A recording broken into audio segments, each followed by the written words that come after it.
نحمده ونصلي على رسوله الكريم اما بعد فاعوذ بالله من الشيطان الرجيم بسم الله الرحمن الرحيم رب اشرح لي صدري ويسر لي امري واحلل عقدة من لساني يفقهوا قولي۔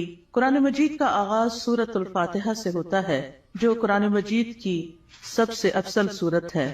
نبی صلی اللہ علیہ وسلم کسی سفر میں تھے تو ایک آدمی آپ کے پاس اترا۔ وہ کہتا ہے کہ نبی صلی اللہ علیہ وسلم نے اس کی طرف متوجہ ہو کر فرمایا، کیا میں تمہیں قرآن کے افضل حصے کے بارے میں نہ بتاؤں؟ پھر آپ صلی اللہ علیہ وسلم نے اس پر الحمدللہ رب العالمین کی تلاوت کی۔ سورۃ الفاتحہ ایک بے مثال سورت ہے۔ رسول اللہ صلی اللہ علیہ وسلم نے فرمایا، اللہ عز و جل نے ام القرآن فاتحہ جیسی سورت نہ تو تورات میں نازل فرمائی اور نہ ہی انجیل میں، اور یہی سبع مثانی ہے، اور اللہ تعالیٰ فرماتے ہیں کہ یہی سورت میرے اور میرے بندے کے درمیان تقسیم شدہ ہے، اور میرے بندے کو وہی ملے گا جو وہ مانگے گا۔ اعوذ باللہ من الشیطان الرجیم بسم اللہ الرحمن الرحیم۔ اللہ کے نام سے ابتدا جو بہت مہربان نہایت رحم فرمانے والا ہے۔ قرآن مجید کی جب ابتدا کی جاتی ہے، آغاز کیا جاتا ہے، تو سب سے پہلے تعوذ پڑھا جاتا ہے کہ میں اپنے آپ کو اللہ کی پناہ میں دیتی ہوں شیطان مردود سے بچنے کے لیے۔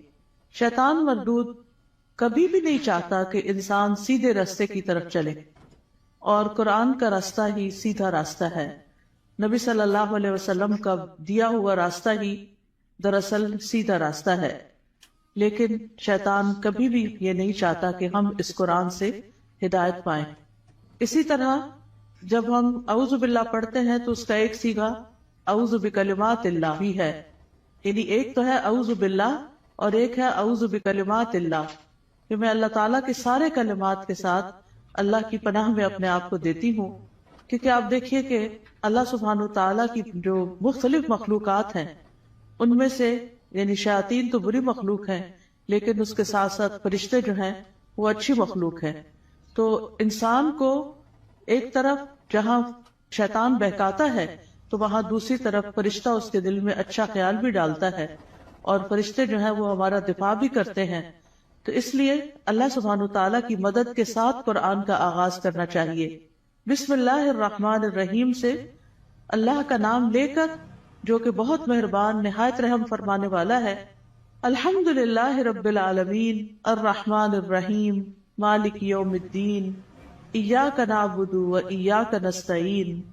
سب تعریف اللہ تعالیٰ کے لیے ہے جو تمام جہانوں کا رب ہے، نہایت مہربان ہے، بار بار رحم فرمانے والا ہے، بدلے کے دن کا مالک ہے۔ ہم صرف تیری ہی عبادت کرتے ہیں اور صرف تجھ ہی سے مدد چاہتے ہیں۔ سورۃ الفاتحہ کی اہمیت کی ایک وجہ یہ بھی ہے کہ یہ سب سے زیادہ نفع مند دعا پر مشتمل ہے۔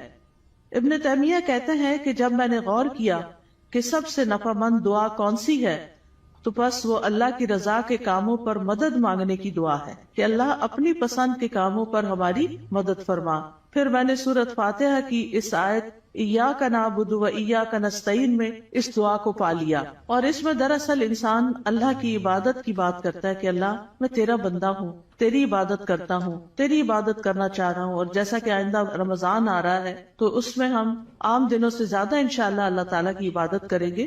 تو یہ عبادت جو ہے یہ اللہ سبحانہ تعالیٰ کی محبت کا نام ہے، یعنی عبادت کے 3 ارکان ہوتے ہیں، جن میں سب سے پہلا رکن جو ہے کمال درجے کی محبت ہونا۔ والذین آمنوا اشد حبا للہ، وہ لوگ جو ایمان لائے اللہ کی محبت میں سب سے زیادہ شدید ہوتے ہیں۔ دوسری بات یہ ہے کہ کامل درجے کی امید ہونا، وَيَرْجُونَ رَحْمَتَهُ، کہ وہ اس کی رحمت کی امید رکھتے ہیں۔ اور تیسرے اللہ تعالیٰ کا کامل خوف ہونا، یعنی یہ 3 چیزیں انسان کے اندر ہوں تو انسان عبادت گزار ہوتا ہے۔ اللہ کی محبت، اللہ کا خوف اور اللہ سے امید بھی۔ اور اللہ تعالیٰ کے علاوہ کسی اور کی عبادت کرنا جائز نہیں، اور عبادت اللہ کا حق ہے۔ اور ایاک نستعین کا مطلب ہے کہ ہم تجھ سے مدد چاہتے ہیں۔ تو جب نبی صلی اللہ علیہ وسلم نے فرمایا کہ جب تم مانگو تو اللہ سے مانگو، اور جب تم مدد چاہو تو اللہ سے مدد چاہو، کیونکہ دراصل اللہ ہی ہر چیز پر قادر ہے اور وہی انسان کو مدد دے سکتا ہے۔ جہاں تک اللہ عز و جل کی مخلوق کے علاوہ صرف اللہ سے مدد طلب کرنا ہے تو یہ اس لیے کیونکہ بندہ اکیلا اپنے فائدوں کے حصول اور اپنے نقصانوں کو ہٹانے سے عاجز ہے. یعنی اگر میں چاہوں کہ میں اکیلی ہی اپنے فائدے حاصل کر لوں یا جو بھی کوئی نقصان دہ چیز ہے یا تکلیف دہ چیز ہے اس سے چھٹکارا پا لوں تو یہ میرے بس کی بات نہیں ہے. کیونکہ انسان کی دین کی مصلحتیں ہوں یا دنیا کی فائدے کی چیزیں ہوں، اللہ کے سوا اس کی مدد کوئی بھی نہیں کر سکتا. اور جس کی مدد اللہ کرے اسی کو مدد حاصل ہوتی ہے، اور جس کو اللہ چھوڑ دے اس کی پھر کوئی مدد کرنے والا نہیں ہوتا، وہ بے یار و مددگار ہو جاتا ہے. اسی لیے ہم کہتے ہیں لا حول ولا قوت الا باللہ، کہ کوئی توفیق نہیں مل سکتی، کوئی قوت نہیں ہوتی مگر اللہ کے ساتھ. یعنی ہمارا حال بدل نہیں سکتا، یعنی حال سے بھی ہے، یعنی لا حول، حال کی کوئی تبدیلی نہیں ہو سکتی، ایک حال سے دوسرے حال میں ہم نہیں جا سکتے، اور ہمارے اندر کوئی قوت بھی نہیں ہے مگر یہ کہ اللہ ہی کی دی ہوئی قوت اور اللہ ہی کی دی ہوئی طاقت سے انسان کے حالات تبدیل ہو سکتے ہیں. یعنی ہماری زندگیوں میں کئی مسائل ہوتے ہیں، کبھی بچوں کے مسائل، کبھی رشتہ داروں کے مسائل، کبھی اور مالی مسائل، یعنی کئی طرح کی چیزیں انسان کو پریشان کرتی رہتی ہیں. لیکن انسان کی اس ساری حالت کو کوشش کے باوجود بھی بعض اوقات خود سے انسان یا دوسرے لوگ، ہمارے ماں باپ، ہمارے شوہر، ہمارے بچے مل کے اس کو تبدیل نہیں کر سکتے. آپ نے دیکھا ہوگا جب انسان پریشان ہوتا ہے تو کبھی کسی کے پاس جاتا ہے، کبھی کسی سے دکھ بیان کرتا ہے، کبھی کسی سے مشورہ کرتا ہے، لیکن ساری باتیں کر کے چھوڑ دیتے ہیں، ہوتا ہوا تھا کچھ نہیں. ایسے میں انسان کو ٹھیک ہے مشورہ کر لینا چاہیے، مدد لینی چاہیے، لیکن اللہ سبحانہ وتعالیٰ سے ہی اصل میں مدد لینی چاہیے اور خوب خوب دعائیں کرنی چاہیے. اور اگر یہ کلمہ بھی بار بار انسان پڑھتا رہنا، ایاک نعبد و ایاک نستعین، کہ صرف تیری ہم عبادت کرتے ہیں اور تجھ سے ہم مدد چاہتے ہیں، تو انشاءاللہ اللہ کی مدد آئے گی. بندہ کس کس کام میں اللہ کی مدد کا محتاج ہے؟ اپنے روزمرہ کے مسائل کے حل کے لیے تو محتاج ہے ہی، اپنی خوراک کے لیے ہے، اپنے لباس کے لیے ہے، اپنی رہائش کے لیے، اپنی سب چیزوں کے لیے تو ہے ہی. لیکن خاص طور پر اللہ کی عبادت کے لیے ہم سب سے زیادہ اس کے محتاج ہیں کہ ہم اس سے مدد مانگے. تو انسان اللہ تعالیٰ کے احکام بجا کے نہیں لا سکتا جب تک انسان کو اللہ کی مدد حاصل نہ ہو. برائی چھوڑنا چاہتے ہیں، اپنی کوئی بری عادت چھوڑنا چاہتے ہیں، تو ہم اس کو چھوڑ نہیں سکتے جب تک اللہ کی مدد ہمیں حاصل نہ ہو.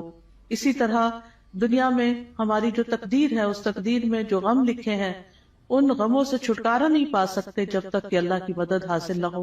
تو اس لیے بہت ضروری ہے کہ ہم دنیا کے معاملات میں بھی اللہ کی مدد لیں، اور پھر موت کے وقت، یعنی موت کے وقت کی جو سختیاں ہیں، اور قیامت اور برزخ یعنی قبر کے عذاب اور قبر سے متعلق جو مشکلات ہیں، اور قیامت کے دن کی جو ہولناکیاں ہیں، ان سب میں بھی ہمیں اللہ سے مدد لینی چاہیے. ان سب کاموں میں اللہ عز و جل کے سوا کوئی بھی مدد کرنے کی طاقت نہیں رکھتا. تو جو شخص اللہ کی مدد طلب کرنے کا حق ادا کرتا ہے تو اللہ تعالیٰ ان کاموں میں اس کی مدد بھی کرتا ہے. اہدنا الصراط المستقیم، تو ہمیں سیدھا راستہ دکھا، کیونکہ ہدایت سب سے بڑی ضرورت ہے جو انسان مانگتا ہے اللہ تعالیٰ سے.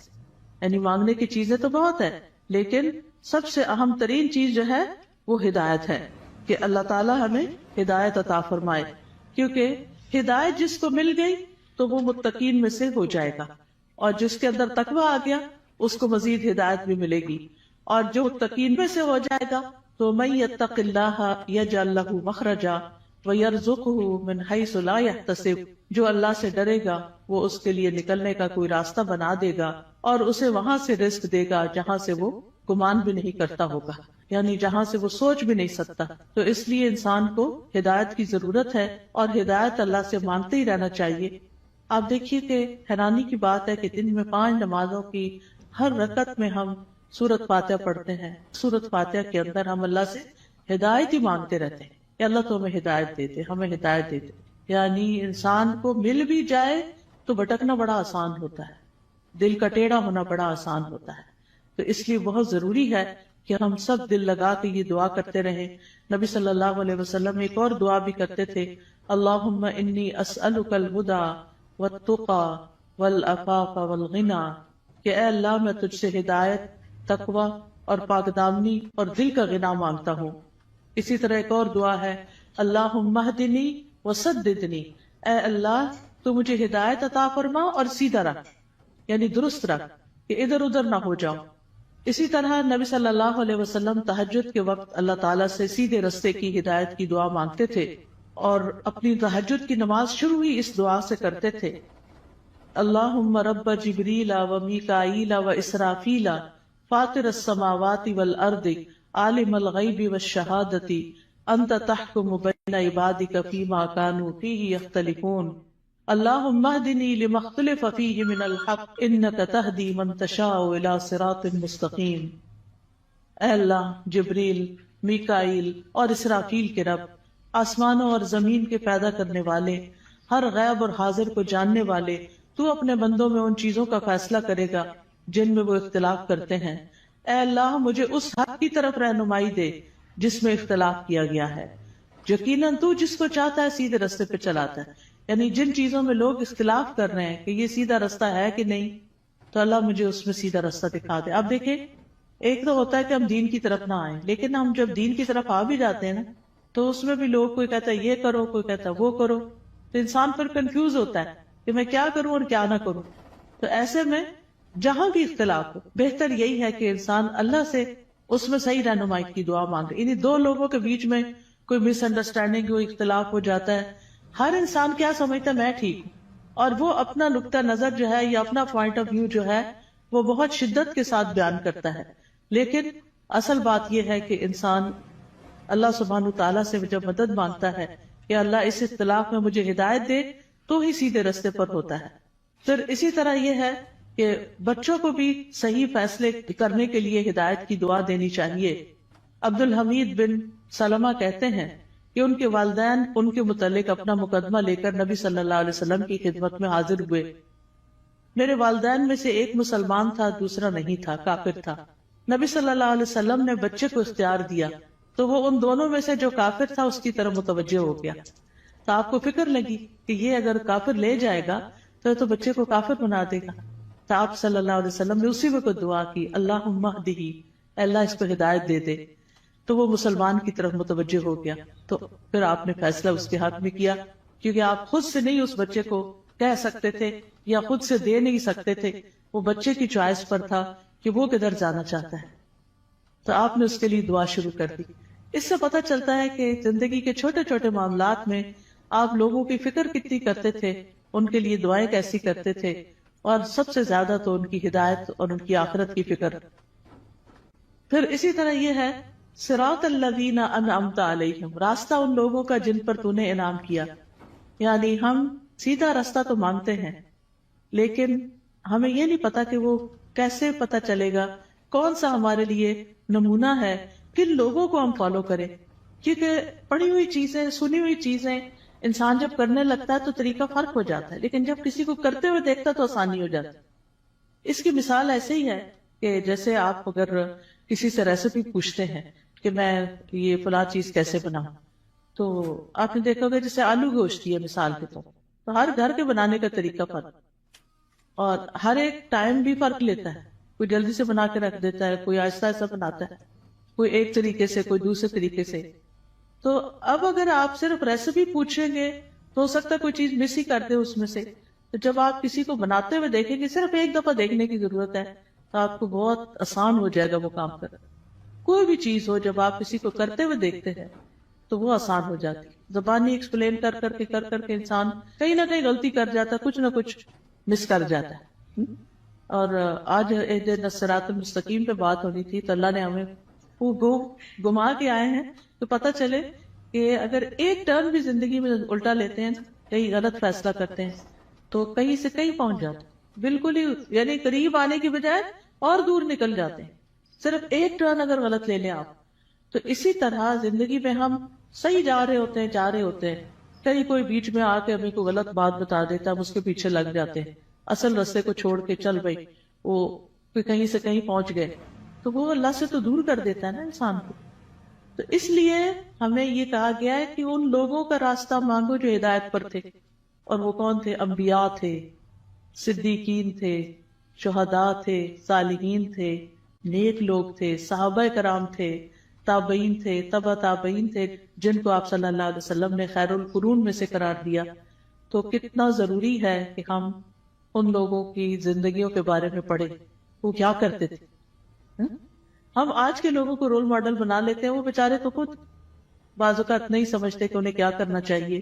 تو اصل رول ماڈل جو ہیں ہمارے وہ صحابہ کرام ہیں، صحابیات ہیں، کہ انہوں نے نمازیں کیسے پڑھی، ان کے روزے تہجد کیسے تھے، ان کا صدقہ خیرات کیسا تھا، ان کے لوگوں سے معاملات کیسے تھے، ان کی خوشی اور ناراضگی کیسی تھی. تو اگر ہم ان چیزوں کے بارے میں پڑھتے رہیں گے، جانتے رہیں گے، تو آپ دیکھیں گے کہ بہت سی چیزیں درست ہو جائیں گی. یعنی اپنی غلطیاں بھی نظر آئیں گی اور جو اچھے کام ہیں وہ بھی. اور ان کی زندگی کے واقعات اور حالات بہت موٹیویشنل بھی ہوتے ہیں. یعنی اگر آپ صحابہ کی کہانیاں پڑھیں تو انسان روئے بغیر رہ نہیں سکتا. مجھے یاد ہے جب میں نے ہائی اسکول ختم ہی کیا تھا تو چھٹیاں تھی کافی ساری، تو اس میں میں نے بکس پڑھنی شروع کر دی. اور سب سے زیادہ مجھے جن بکس نے انسپائر کیا وہ اسی طرح کی لائف سٹوریز تھیں. یعنی جو بڑے لوگوں کی کہانیاں اور نیک لوگوں کی کہانیاں. اس میں ہم کہتے ہیں اچھا یہ لوگ اس طرح کر سکتے ہیں تو ہم نہیں کر سکتے، یہ بھی تو اسی دنیا میں رہتے ہیں. تو اس سے پھر انسان کو انسپریشن بہت ملتی ہے. تو یہاں بھی اللہ تعالیٰ نے جو سیدھا رستہ بتایا ہے وہ ان لوگوں کا رستہ اختیار کرنے کے لیے کہا ہے کہ جن پر اللہ نے انعام کیا، ان کا نہیں جن پر اللہ تعالیٰ غضبناک ہوا، اور نہ ان کا جو پٹکے ہوئے ہیں. پھر ہے سورۃ البقرہ. سورۃ البقرہ جو ہے وہ قرآن کی کوہان ہے. نبی صلی اللہ علیہ وسلم نے فرمایا ہر چیز کی ایک کوہان ہوتی ہے، یعنی اونچا حصہ ہم، اور قرآن کی کوہان سورۃ البقرہ ہے. اور جب شیطان سورۃ البقرہ کی تلاوت سنتا ہے تو وہ اس گھر سے نکل جاتا ہے جس میں سورۃ البقرہ کی تلاوت کی جا رہی ہو. اس کو پڑھنا باعث برکت ہے اور اس کو چھوڑنا باعث حسرت ہے. رسول اللہ صلی اللہ علیہ وسلم نے فرمایا سورۃ البقرہ پڑھا کرو، کیونکہ اس کا پڑھنا باعث برکت ہے، چھوڑنا باعث حسرت ہے، اور اس کے پڑھنے والے پر جادوگر قدرت نہیں پا سکتے. یعنی ایسے لوگ جادو سے محفوظ رہتے ہیں جو سورۃ البقرہ پڑھتے رہتے ہیں. اب اس کا طریقہ کیا ہے؟ کیونکہ لوگ پوچھتے ہیں کہ اچھا آپ پھر کیسے پڑھیں. ایک تو یہ ہے کہ ایک ہی دن میں ساری پڑھ لیں، اور کیسے بہت سارے لوگ ہوتے ہیں جو روز سورۃ البقرہ پڑھتے ہیں. اور ایک یہ ہے کہ ایک ایک سپارہ کر کے آپ روز پڑھ لیں. ایک یہ ہے کہ ربع ربع ربع ربع کر کے آپ اس کو، یعنی کہ 8 اور 10 دن لگ جاتے ہیں تقریباً اس طرح، تو مہینے میں 3 دفعہ ہو جائے گی. ایک یہ ہے کہ روزانہ آپ ایک صفحہ پڑھ لیں، اور جب تک وہ صفحے سارے ختم نہیں ہوتے تو وہ اس طرح روزانہ آپ یعنی یا نماز میں یا دیکھ کے یعنی پڑھتے رہیں. یعنی سورۃ البقرہ کے ساتھ اپنا تعلق قائم رکھیں تو اس کا فائدہ یہ ہوگا کہ جادوگر اثر نہیں کر سکیں. کیونکہ جن لوگوں پہ کوئی جادو کی شکایت ہوتی ہے نا، جب وہ بےچارے ایک دفعہ اپنا توڑ کر آتے ہیں، جب ان کو پتہ چلتا ہے توڑ ہو گیا تو دوبارہ کر دیتے ہیں، پھر دوبارہ کر دیتے ہیں. تو اس لیے پروٹیکشن بڑی ضروری ہوتی ہے، اور سورۃ البقرہ جو ہے اسی میں سے ہے. ابو ہریرہ رضی اللہ عنہ سے روایت ہے کہ رسول اللہ صلی اللہ علیہ وسلم نے فرمایا تم اپنے گھروں کو قبرستان نہ بناؤ، کیونکہ شیطان اس گھر سے بھاگ جاتا ہے جس گھر میں سورۃ البقرہ کی تلاوت کی جاتی ہے. پھر آیت نمبر 1 ہے سورۃ البقرہ کی، الف لام میم ذالک الکتاب لا ریب فیہ ھدی للمتقین. یہ کتاب ہے جس میں کوئی شک نہیں، ہدایت ہے متقی لوگوں کے لیے. قرآن جو ہے وہ شکوک و شبہات سے پاک کتاب ہے، یعنی ایسے علم پر مبنی ہے جو یقینی ہے، جو سب سے سچی بات ہے، اس کی ہر بات ہی سچی ہے. کون ہے متقین؟ الذین یؤمنون بالغیب ویقیمون الصلاۃ ومما رزقناہم ینفقون. جو غیب پر ایمان لاتے ہیں، نماز قائم کرتے ہیں، اور جو رزق ہم نے ان کو دیا ہے اس میں سے وہ خرچ کرتے ہیں. تو ایمان بالغیب جو ہے یہ دل سے تعلق رکھتا ہے. نماز قائم کرنا جسم کا حصہ ہے، اور مما رزقناہم ینفقون مال کا حصہ ہے، یعنی حقوق العباد کی ادائیگی. انسان اندر سے بھی اچھا ہو، انسان باہر سے بھی اللہ کی عبادت کرے، اور انسان اللہ کے بندوں اور اللہ کی مخلوق کے ساتھ بھی اچھا سلوک کرے. پھر فرمایا والذین یؤمنون بما انزل الیک وما انزل من قبلک وبالآخرۃ ھم یوقنون. اور وہ جو ایمان لاتے ہیں اس پر جو آپ پر نازل کیا گیا اور جو آپ سے پہلے نازل کیا گیا، اور وہ آخرت پر یقین رکھتے ہیں. یعنی متقی وہ لوگ ہوتے ہیں، اس کتاب سے ہدایت حاصل کرنے والے لوگ وہ ہوتے ہیں کہ جو اللہ کی طرف سے آئی ہوئی چیزوں پر ایمان رکھتے ہیں، اور جو چیزیں نبی صلی اللہ علیہ وسلم سے پہلے اتاری گئی تھی ان پر بھی ایمان رکھتے ہیں، اور وہ آخرت پر پکا یقین رکھتے ہیں. تو نبی صلی اللہ علیہ وسلم پر نازل شدہ وحی جو ہے اس پر ایمان لانا ضروری ہے. قرآن مجید میں آتا ہے وَأَنزَلَ اللَّهُ عَلَيْكَ الْكِتَابَ وَالْحِكْمَةَ وَعَلَّمَكَ مَا لَمْ تَكُنْ تَعْلَمْ وَكَانَ فَضْلُ اللَّهِ عَلَيْكَ عَظِيمًا. اللہ نے آپ پر کتاب و حکمت نازل کی ہے اور آپ کو وہ کچھ سکھایا جو آپ نہیں جانتے تھے، اور یہ آپ پر اللہ کا بہت ہی بڑا فضل ہے کہ اللہ تعالیٰ نے آپ کو فائدے کی سب چیزیں سکھا دی ہیں. یاد رکھیے حدیث بھی قرآن کی طرح نازل ہوتی تھی. وما ينطق عن الهوى ان هو الا وحی یوحى. وہ اپنی خواہش نفس سے کچھ نہیں کہتے، وہ تو صرف وہی ہے جو نازل کی جاتی ہے. حسان بن عطیہ کہتے ہیں کہ جبریل علیہ السلام نبی صلی اللہ علیہ وسلم کے پاس سنت لے کر اترتے تھے. جس طرح آپ کو قرآن سکھاتے اسی طرح سنت کی تعلیم دیتے تھے. قرآن جو تھا وہ لکھا جاتا تھا، یعنی قرآن جو تھا وہ آپ سنتے تھے اور پھر صحابہ کو لکھوا دیتے تھے، جبکہ سنت جو ہے وہ چونکہ زیادہ تر پریکٹس کی چیز ہے، عمل کی چیز ہے، تو وہ آپ اس چیز پر عمل کر لیتے تھے. نبی صلی اللہ علیہ وسلم نے ہمیں بھی تلقین کی ہے کہ ہم اس قرآن و سنت کو مضبوطی سے پکڑے رکھیں. رسول اللہ صلی اللہ علیہ وسلم نے فرمایا میں تم میں دو چیزیں چھوڑے جا رہا، تم ہرگز گمراہ نہیں ہوگے جب تک ان دونوں کو مضبوطی سے نہ تھام لو. ایک اللہ کی کتاب اور دوسرے اس کے نبی کی سنت ہے. وَبِالْآخِرَةِ هُمْ يُوقِنُونَ. اور آخرت پر وہ یقین رکھتے ہیں. یقین کا معنی جو ہے وہ ایسا ایمان ہے جس کی طرف شک داخل، یعنی اتنا پکا کہ جیسے انسان اپنی آنکھوں سے کوئی چیز دیکھ رہا ہوتا ہے تو اس پر یقین ہوتا ہے کہ میں کوئی جھوٹ نہیں دیکھ رہا، مجھے حقیقت ہے. یقین جو ہے یہ علم کا سب سے اونچا درجہ ہے. یعنی یہ نہیں کہا آخرت کا علم رکھتے ہیں، آخرت کو جانتے ہیں، نہیں، اس پر پکا یقین رکھتے ہیں، ایمان رکھتے ہیں. تو یقین کے فائدے کیا ہوتے ہیں؟ یقین کا فائدہ یہ ہوتا ہے کہ انسان کے لیے عمل آسان ہو جاتا ہے. انسان کو اللہ تعالیٰ سے یقین مانگنا چاہیے. ابو بکر رضی اللہ عنہ دعا میں یہ کلمات کہتے تھے اللہم ہب لی ایمانا و یقینا و معافاتا و نیتا. اے اللہ مجھے ایمان اور یقین اور عافیت اور اچھی نیت عطا فرما. اولئک علی ھدی من ربہم واولئک ھم المفلحون. یہی لوگ اپنے رب کی طرف سے ہدایت پر ہیں اور یہی لوگ دراصل فلاح پانے والے ہیں. اس کے بعد فرمایا بے شک وہ لوگ جنہوں نے کفر کیا ان کے لیے برابر ہے کہ آپ انہیں ڈرائیں یا نہ ڈرائیں، وہ ایمان نہیں لائیں گے.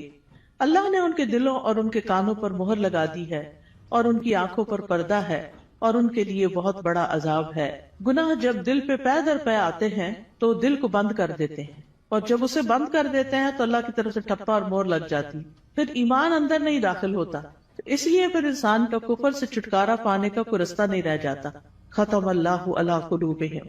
اور پھر کان بھی نہیں سنتے اور آنکھیں بھی نہیں دیکھتی، کہیں سے بھی عبرت نہیں ہوتی. انسان ایسے ہی جانوروں کی طرح زندگی گزار کر پھر اللہ کے پاس چلا جاتا ہے اور وہاں جا کر بہت بڑے عذاب کا سامنا کرتا ہے. اس کے بعد ایک تیسرے گروہ کی بات کی گئی اور وہ ہے منافقوں کا گروہ. وَمِنَ النَّاسِ مَن يَقُولُ آمَنَّا بِاللَّهِ وَبِالْيَوْمِ الْآخِرِ وَمَا هُمْ بِمُؤْمِنِينَ. لوگوں میں سے کچھ ایسے بھی ہوتے ہیں جو کہتے ہیں ہم اللہ اور یوم آخرت پر ایمان لائے، حالانکہ وہ مومن نہیں ہوتے. وہ اللہ کو دھوکہ دیتے ہیں اور ان لوگوں کو جو ایمان لائے، اور نہیں وہ دھوکہ دیتے مگر اپنے آپ ہی کو، اور وہ اس کا شعور نہیں رکھتے. فی قلوبہم مرض فزادہم اللہ مرضا ولہم عذاب علیم بما کانوا یکذبون. ان کے دلوں میں ایک بیماری ہے تو اللہ نے ان کی بیماری کو اور زیادہ کر دیا اور ان کے لیے دردناک عذاب ہے، اس لیے کہ وہ جھوٹ بولتے تھے. تو یہ کون سی بیماری ہے؟ یہ دنیا کی محبت کی بیماری ہے. اس وجہ سے وہ اللہ سبحانہ و تعالیٰ کی عبادت نہیں کرتے، اسی وجہ سے وہ آخرت کی فکر نہیں کرتے، اسی وجہ سے وہ نبی صلی اللہ علیہ وسلم کی سنت کو کوئی اہمیت نہیں دیتے. کیونکہ جب دل دنیا کی طرف جھک جاتا ہے اور اس کے اندر بڑھتا چلا جاتا ہے، جو دنیا میں ہی سکون پاتا ہے، دنیا سے محبت کرتا ہے، وہ دل پھر آخرت سے غافل ہو جاتا ہے. اور جب آخرت سے غافل ہو جاتا ہے تو پھر اللہ سبحانہ و تعالیٰ ایسے بندے کو اس کے نفس کے حوالے کر دیتے ہیں اور پھر آخرت میں اس کے لیے دردناک عذاب ہے. اور جب ان سے کہا جاتا ہے کہ زمین میں فساد نہ کرو تو وہ کہتے ہیں کہ ہم تو اصلاح کرنے والے ہیں. خبردار، بے شک وہی لوگ فساد کرنے والے ہیں لیکن وہ شعور نہیں رکھتے. اور جب ان سے کہا جاتا ہے ایمان لاؤ جس طرح لوگ ایمان لائے، تو کہتے ہیں کیا ہم ایمان لائیں جس طرح بے وقوف ایمان لائے ہیں؟ خبردار، یقیناً وہ خود ہی بے وقوف ہیں لیکن وہ جانتے نہیں ہیں. اور جب ان لوگوں سے ملتے ہیں جو ایمان لائے تو کہتے ہیں ہم ایمان لائے، اور جب اپنے شیطانوں کے پاس تنہا ہوتے ہیں تو کہتے ہیں یقیناً ہم تو تمہارے ساتھ ہیں، ہم تو صرف مذاق کرنے والے ہیں. یعنی ایسے لوگ ہر ایک سے بنا کے رکھنے کی فکر کرتے ہیں اور کسی کو اس لیے ناراض نہیں کرنا چاہتے کہ ان سے پھر کوئی دنیا کا نقصان نہ ہو جائے. لیکن حقیقت یہ ہے کہ یہ لوگ دین کا مذاق اڑاتے ہیں اور دین کے ساتھ نان سیریس رویہ اختیار کرتے ہیں. اس لیے اللہ یستہزئ بہم، جیسے یہ عمل کرتے ہیں ویسی ہی ان کی جزا ہے. اللہ بھی ان سے مذاق کرتا ہے اور انہیں ان کی سرکشی میں مہلت دیے جا رہا ہے تو وہ بھٹکتے پھرتے ہیں. یعنی اللہ سبحانہ وتعالی کا ان کے ساتھ استہزاء یہ ہے کہ وہ ان کے بدبختی کے اعمال اور خبیث حالات کو ان کے سامنے مزین کر دیتا ہے. یعنی انہیں اپنی برائیاں جو ہیں وہ اچھی لگنے لگتی، جیسے جھوٹ بولنا، دھوکہ دینا، کہنا یہ تو سمارٹنس ہے، دیکھو میں نے فلاں کو کیسے بیوقوف بنایا، اور پھر تنہائی میں بیٹھ کے اس پہ ہنستے ہیں. تو یہ چیزیں جو ہیں یہ انسان کے اپنے ہی لیے نقصان دہ ہوتی ہیں. اولئک الذین اشتروا الضلالۃ بالہدی فما ربحت تجارتہم وما کانوا مہتدین. یہی وہ لوگ ہیں جنہوں نے ہدایت کے بدلے گمراہی خرید لی تو نہ ان کی تجارت ہی فائدہ مند ہوئی اور نہ ہی وہ ہدایت پانے والے تھے. ان کی مثال اس شخص کی طرح ہے جس نے آگ جلائی، تو جب آگ نے اس ماحول کو روشن کر دیا اللہ ان کا نور لے گیا اور انہیں اندھیروں میں چھوڑ دیا، وہ دیکھ نہیں پاتے. یعنی ان کے دل کا نور ختم ہو گیا ان کے اپنے اعمال کی وجہ سے. یعنی یہ ان لوگوں کے بارے میں بات کی گئی ہے کہ جو دعویٰ تو کرتے ہیں کہ ہم ایمان لائے اور اس سے دنیا میں کچھ نہ کچھ فائدہ اٹھاتے ہیں کہ وہ مسلمان ظاہر ہوتے ہیں تو مسلمانوں کو جو بینیفٹس ہوتے ہیں یہ ان کے شیلٹر میں آ جاتے ہیں. لیکن یہ ہے کہ دنیا میں تھوڑی سی روشنی ان کو مل گئی مگر آخرت میں تو سخت اندھیرا چھا جائے گا اور ان کو سخت عذاب پہنچے گا. پھر اسی طرح یہ ہے کہ دنیا میں کفر جو ہے وہ روشنی چھپا دیتا ہے اور ان کے پردے چاک ہو جاتے ہیں، جو ان کی منافقت ظاہر ہو جاتی ہے تو وہ اس سے اندھیرے ان کے کھل کے سامنے آ جاتے ہیں کہ ان کے دلوں کے اندر کیا ہے. پھر اسی طرح ان کے بارے میں فرمایا سم بکم عمی فہم لا یرجعون، بہرے ہیں، گنگے ہیں، اندھے ہیں، پس وہ نہیں لوٹتے، یعنی ہدایت کی طرف واپس نہیں آتے. یا ان کی مثال آسمان سے اترنے والی زوردار بارش کی طرح ہے جس میں اندھیرے ہیں اور گرج ہے اور چمک ہے. وہ کڑکنے والی بجلیوں اور موت کے ڈر سے اپنی انگلیاں اپنے کانوں میں ڈال لیتے ہیں اور اللہ کافروں کو گھیرنے والا ہے. قریب ہے کہ بجلی ان کی آنکھوں کی روشنی لے جائے، جب بھی وہ ان کے لیے روشنی کرتی ہے تو وہ اس میں چل پڑتے ہیں اور جب ان پر اندھیرا چھا جاتا ہے تو وہ کھڑے رہ جاتے ہیں. اور اگر اللہ چاہتا تو ان کی سماعت اور ان کی بصارت کو لے جاتا، بے شک اللہ خوب قدرت رکھنے والا ہے. اور یہ حقیقت ہے کہ اللہ سبحانہ وتعالی ہر چیز پر پورا قادر ہے اور ان منافقین پر بھی پوری طرح قادر ہے، اور اللہ تعالیٰ اسباب کے بغیر بھی ان کی سماعت اور بصارت کو ختم کر سکتا ہے. ہم سب کو اپنے لیے دعا کرنی چاہیے کہ اللہ تعالیٰ ہماری آنکھوں، ہمارے کانوں، ہمارے دل کو سلامت رکھ کہ ہم اس سے ہدایت پاتے رہیں.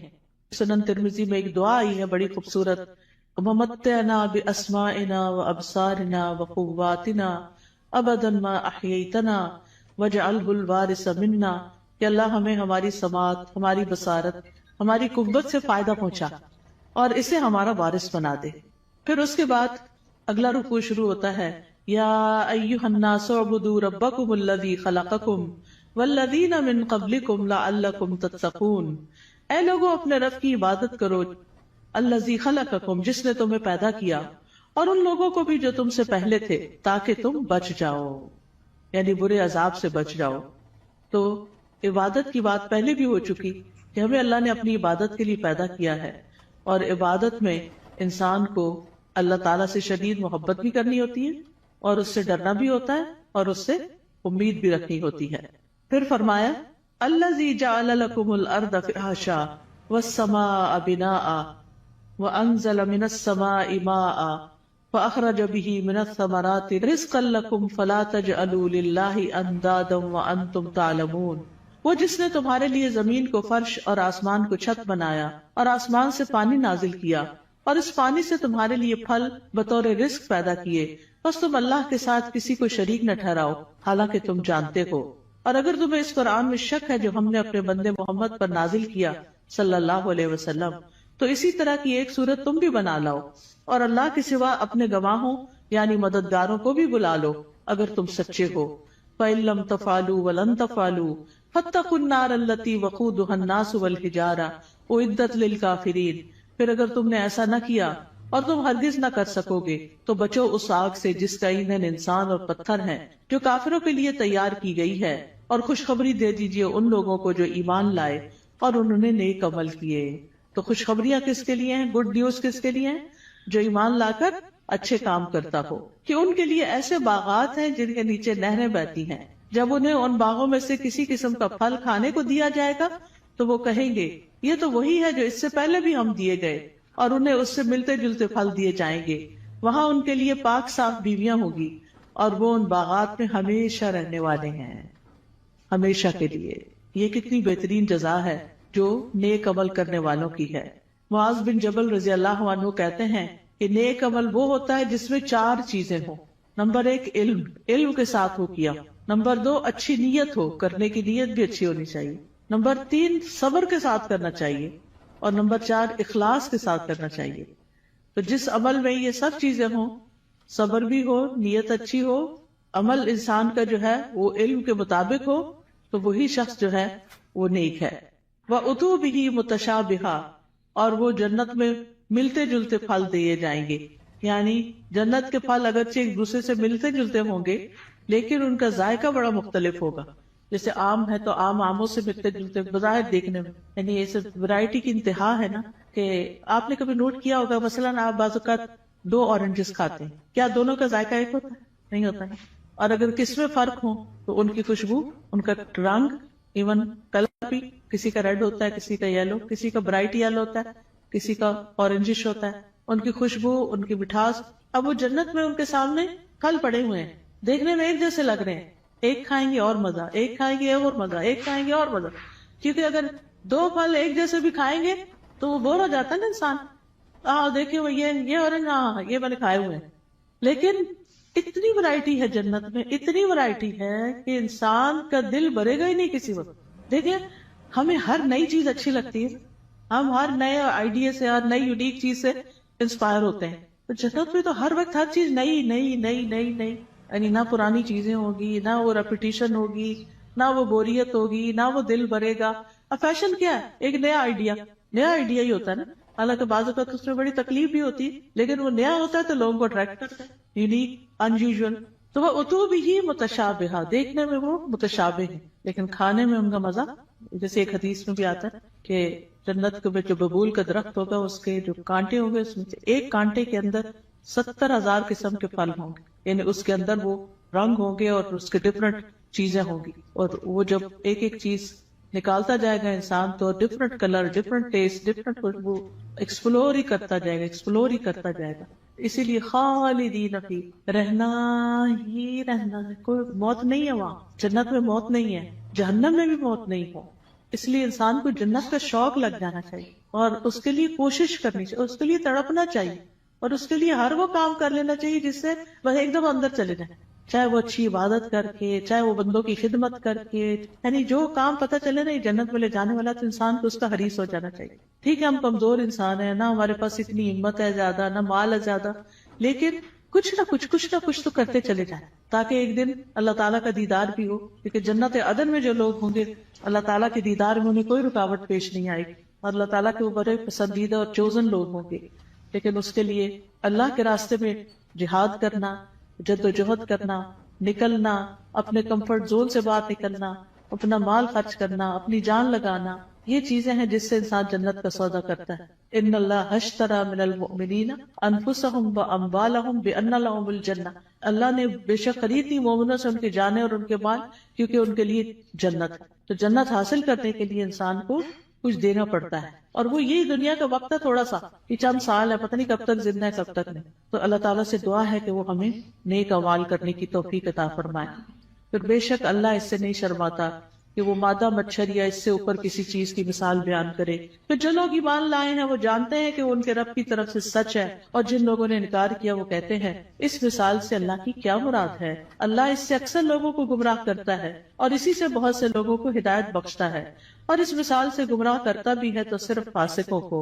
یعنی اللہ تعالیٰ جن لوگوں کو گمراہ کرتا ہے وہ اس لیے نہیں کرتا کہ اللہ چاہتا ہے یہ گمراہ ہو جائے، نہیں، اصل میں ان کے اندر ایسی کوئی علت ہوتی ہے کہ جو اس بات کا سبب بن جاتی ہے کہ اللہ تعالیٰ پھر اس بندے کو ہدایت کی بجائے الٹے رستے پہ چلا دیتا ہے. جیسے سورۃ الصف میں آتا ہے فَلَمَّا زَاغُوا أَزَاغَ اللَّهُ قُلُوبَهُمْ وَاللَّهُ لَا يَهْدِي الْقَوْمَ الْفَاسِقِينَ. پھر جب وہ ٹیڑھے ہو گئے تو اللہ نے ان کے دل ٹیڑھے کر دی. انسان سیدھا راستہ چھوڑ کے ٹیڑھے پہ جاتا ہے تو پھر اللہ تعالیٰ اس کو اسی کے حوالے کر دیتا ہے، اور اللہ نافرمان لوگوں کو ہدایت نہیں دیتا. تو جو لوگ رب کے حکم کو مان جاتے ہیں ان کو ہدایت کی تعلیم مل جاتی ہے اور وہ سیدھے رستے پہ چل پڑتے ہیں. اور پھر فاسق کون ہوتے ہیں؟ جو اللہ کے عہد کو اس کے مضبوط باندھنے کے بعد توڑ دیتے ہیں، اور جس چیز کا اللہ نے جوڑنے کا حکم دیا اس کو کاٹ ڈالتے ہیں، یعنی رشتہ داروں سے کاٹ لیتے ہیں اور زمین میں فساد کرتے ہیں. یہی لوگ دراصل نقصان اٹھانے والے ہیں. تم اللہ کا انکار کیسے کر سکتے ہو حالانکہ تم مردہ تھے، پھر اس نے تمہیں زندگی بخشی، پھر وہی تمہیں موت دے گا، پھر وہی تمہیں دوبارہ زندہ کرے گا، پھر اسی کی طرف تم لوٹائے جاؤ گے. واپسی کدھر ہے؟ اللہ ہی کی طرف ہے. اب یعنی کہ 2 مرحلے تو پورے ہو گئے. ایک مرحلہ تھا زندگی سے پہلے آنے کا، جب آدم علیہ السلام کی پشتوں سے اللہ نے سب کی روحیں پیدا کر دی. پھر اس کے بعد اس دنیا میں اب آگے، اب اس کے بعد موت ہے، پھر موت کے بعد پھر زندگی ہے جو ہمیشہ کی زندگی. هو الذی خلق لکم ما فی الارض جمیعا ثم استوى الی السماء فسواہن 7 سماوات وہو بکل شیء علیم. وہ اللہ ہی تو ہے جس نے وہ سب کچھ جو زمین میں ہے تمہارے لیے پیدا کیا، پھر وہ آسمانوں کی طرف متوجہ ہوا تو ان کو ٹھیک کر کے 7 آسمان بنا دیا، اور وہ ہر چیز کا خوب علم رکھنے والا ہے. یہ اللہ تعالیٰ کا ہم پر احسان ہے کہ اس نے ہمارے لیے فائدے کی چیزیں اور عبرت کے سامان زمین میں پیدا کیے، اور ہر وہ چیز جو اللہ نے بنائی وہ ہمارے استعمال کے لیے ہے. تو اللہ تعالیٰ سے دعا ہے کہ وہ ہمیں ان نعمتوں سے بھرپور فائدہ اٹھا کر اس کی اطاعت میں اپنی جان لگانے کی توفیق عطا فرمائے. وآخر دعوانا ان الحمد للہ رب العالمین.